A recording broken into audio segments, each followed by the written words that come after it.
Have you ever noticed what is it you're saying to yourself all day long? All those stories and thoughts and things we keep repeating over and over in our heads. And are they actually helping you or are they getting in the way? So today I want to talk about some of these stories and what you can do about it to make sure that you are not getting hung up in some of these crazy ideas or not so crazy ideas. Let's get to it. Welcome to the Course Creators HQ podcast, helping you navigate the latest techniques for creating and marketing online courses. And now, here is your host, Julie Hood. Hey, welcome to episode 243 of the Course Creators HQ podcast. And today's going to be a fun one. I'm excited, and I think looking at some of these false ideas or stories or things we're telling ourselves can really help you get unstuck and figure out where's it I'm holding myself back. So I hope you like this episode and that it's helpful for you. And let's just jump right in.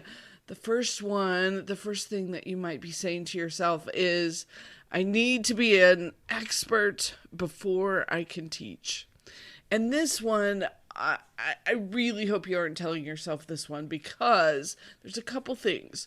First of all, you only need to be a few steps ahead of the person that you're trying to help. You need to have done it. You need to have gotten results, and even better if you've gotten results for someone else. So you do have to have the experience.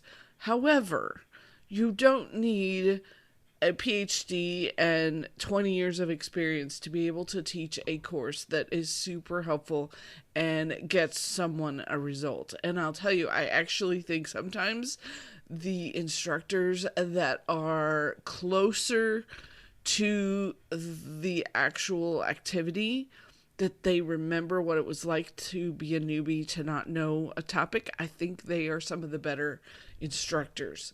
Just because they're more familiar, they understand what's coming up for you, they remember what it was like to not know. So I want you to erase this one. If you're like, oh, I'm not expert enough, let's get rid of that myth and get to it. Let's get those courses created and get your content out there, because we need you.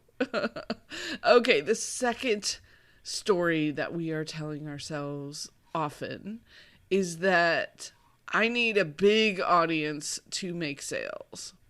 And the truth is, you don't need thousands and thousands of people.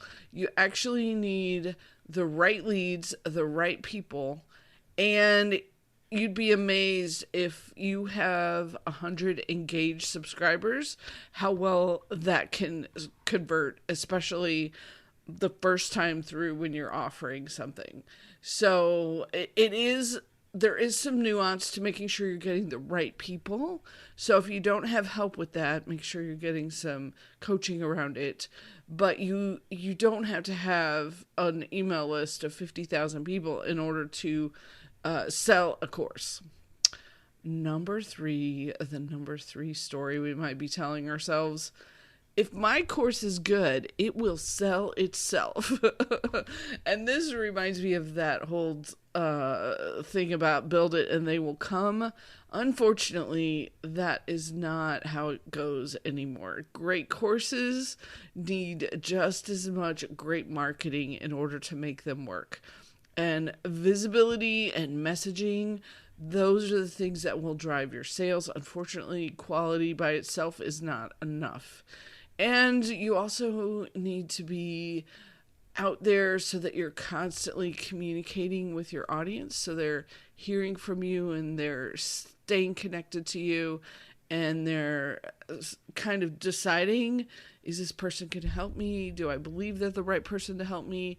That isn't an instantaneous thing, so you need that piece of it along with having a really good course. So sorry to burst your bubble on this one, but even if you have an incredible course, you still have to do the marketing side of things.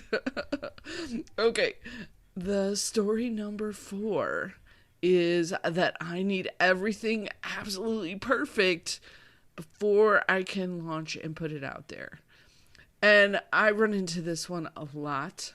We have a lot of perfectionist experts who have incredible knowledge, things they want to share, and they spend hours and hours and hours trying to change the color of a circle on the web page, or they get down into these rabbit holes of things that they're seeing and trying to figure out. So you really, really have to, if this is you, you need to recognize first that you're doing this to yourself. Then you can say, you know what? Perfection is delaying my progress. It is holding me back. So I am going to start with a beta course, with a first round course. I'm going to tell the students that it is in beta, that this is the first round, that there may be some things that are not perfect yet, and that part of the reason that they are getting to jump in at the beta is that they're going to get it at a bit of a discount, and that takes you off the hook for problems, and that they are going to help you improve it. So set that expectation when you do a beta course that they will need to do an evaluation for you at the end. Set that expectation at the beginning so that they know. And I do want you to have people paying you for your beta courses. I don't like necessarily doing the whole free thing for a beta course that you're going to be selling at some point, because the people getting it for free may not be invested enough to give you the real feedback that you need. So definitely recognize that perfection is a nasty monster and it will drag you down if you're not careful. So I've got another episode about perfection, and I will link to that. So if this is you, I really want you to listen to that one and to think about where perfection is holding you back. And if you need to, tell yourself that it's holding you back from sharing and helping somebody that needs what you have, that really needs your course. And so you don't want to be so busy worrying about every comma and every period that they don't get the help they need. So stay away from that perfection monster. And it's an ongoing thing too. I will say, if you notice that this is one of the traits that you have, it's not like you can just today you're going to ignore all these ideas that you have about it, getting it just perfect. It's going to be an ongoing thing. There is a recovery, though, I will say. I used to be very much of everything had to be perfect. And at one point, it was when I had little ones, babies that didn't sleep, I realized there was no way I was going to be able to survive them being babies, having an online business, and getting any kind of sleep if I was going to try to be perfect. And so it was, for me, the breaking point was that I needed more sleep. But it doesn't have to get that hard for you. You can stop yourself ahead of time. So anyway, there is life after perfectionism.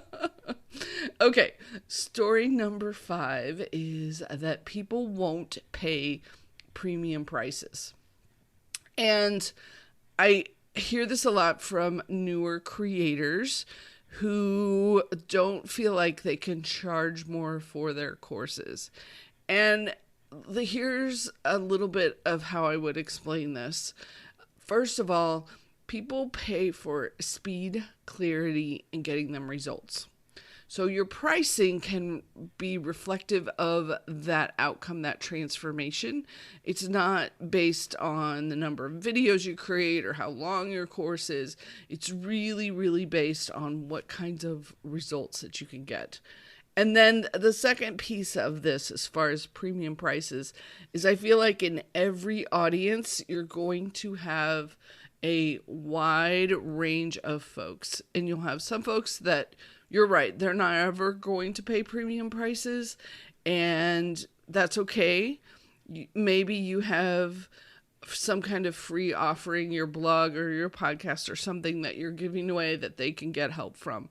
But there are folks, always some in an audience, who are willing to pay. And so you do want to have those offers available because they want to pay for speed. They want to pay for your help. They may even want like done for you side of things. So having that offer there, while it may not be everyone you come across, you do want to have it for the folks who are interested, who have more budget, who are ready to jump in and at least have the offer there for them. So that's story number 5. Story number 6 is that I need to create more content before I can sell anything. And you don't need more content. You just need a clear promise and really focused positioning on who you're helping. So having one really good course beats out having like 10 different scattered ones, or having lots of mediocre content that doesn't grab the right person, that doesn't help the specific person that's going to buy your course. So you don't have to have more content to have an offer out there. In fact, I think it's better because, have you ever noticed, and think about this if you've come across this, sometimes you'll stumble on someone, you're out surfing or you're out whatever reading online, and you come across this person and you're like, wow, that's really good, I really like this. And then you start digging into them and you start looking at what they've got, and you go to their website or you go to their Instagram or you check out the different things that they have done. And at that point, you're most interested in them. You're most excited about them. So I think that's the point where you want them to know, by the way, I've got these great offers for you. I've got these great courses. I've got these great coaching for you. They may not quite be ready to buy from you yet, but getting the seed planted at that point that like, oh yeah, that's right. She does have a course that helps me with this. He has put this together. Oh yeah, I need to remember that. So that that's a great time for them to first hear about how you can help them. So I like to have offers around sooner rather than later. I think we have a whole page on the website that has different ways that we can help you. If I come across it, I'll link to it so you can kind of see. And just having that available. Not so much because you think it's going to instantly turn into sales. It's just that you're planting those seeds for the future. So don't have to create more content, and that when you can share your messaging in a timely manner so people find out about you and how you can help, that's perfect. Okay. The 7th story that we tell ourselves: selling is sleazy and I don't want to feel pushy. And I get this one because I'll tell you, when I was in college, I avoided all the marketing classes. I kind of got to pick and choose which business courses I took because of the program I was in. I was like, oh no, I'm not doing marketing. I'm never going to deal with marketing. And so I didn't take any of the marketing classes because it felt like that used car salesman to me. And I was just like, no. However, that opinion has shifted.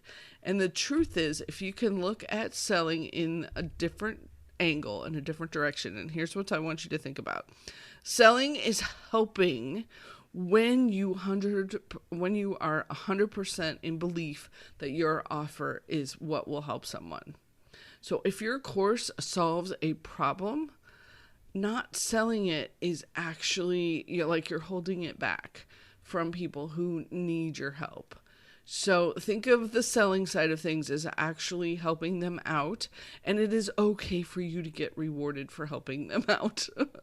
So that's kind of the second piece of it, is you have to be okay with being paid for your knowledge and paid for your expertise. So depending on where you're at on that story, if it's the selling piece that feels a little too sleazy to you, that's part of it. Or if you haven't gotten to a place yet where you recognize, hey, I deserve to be rewarded for how much time and effort I've put into becoming an expert and learning about this area and sharing and putting my course together, you have to feel like you deserve to get paid. So both of those two things can be holding you back. So really, selling is helping. So, okay. Story number 8 that comes up is the market is too saturated. There's no room for me. And the truth about this is when you see saturation, the good news is that means there's plenty of demand. So there's lots of interest if there's lots of people trying to help. And I remember when I first focused in on course creators, there were a ton of people who were already doing some course creation, and they were doing a great job. But the piece that was different for me is I knew I had a different angle. I had some different opinions and some unique ways of bringing out that messaging that I wasn't hearing from anyone else. So I could then tell my stories in my style with my framework and make my course unique. And at the time, it was the 24-hour course creator, which was not a concept that has been very popular. It has gotten much more popular since I first came out with it, and you'll see lots of things about, lots of different courses around that now, but it was not at the time I started. So that was my unique angle on a market that was already pretty saturated at the time. So if you're thinking, oh, there's too many people already doing what I'm trying to do, what you want to find and think about and really look for is, how can I be unique? How can I take a different angle? What's unusual about what I'm doing so that my messaging can stand out as different? And it automatically will do that because of the stories that you tell. Other experts won't have the stories that you have. And that's also sort of around the whole AI piece of it, is this is how we keep AI from what do I want to say? From giving out all the information. You can go to AI and you can get some great information and it's super helpful.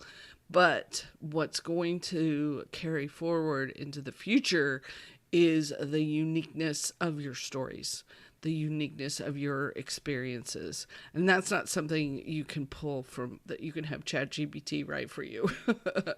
That's from what you've done and what you've pulled together and what you've been through and that kind of thing. So don't worry about if you see other people also teaching something similar. You're just going to make yours unique. The last story that I want to mention for you is, and this is probably the biggest one, if this is the only one that you are able to pull from this episode, this is probably the best one, in my opinion anyway. It's the story that you tell yourself, I don't have enough time to create a course. And especially as things have gotten faster and easier than they have ever been, I think it's unbelievably easy now to get a course created, using AI can help you with different pieces of it, especially naming, thinking about what some of the different ideas could be, even creating some of your worksheets and that kind of stuff. It's incredible what's available now. So all of these things that used to be super manual and super time consuming have now gotten to where they can be much, much faster.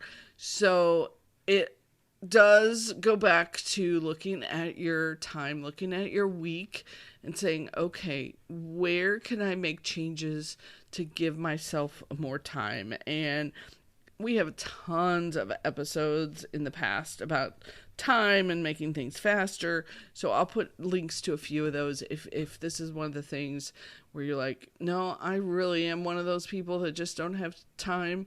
Listen to a couple of those and see if they give you any ideas, any inspiration around what you can be doing and how you can stop telling yourself, I don't have time. And I know I do this one too, so I totally get this.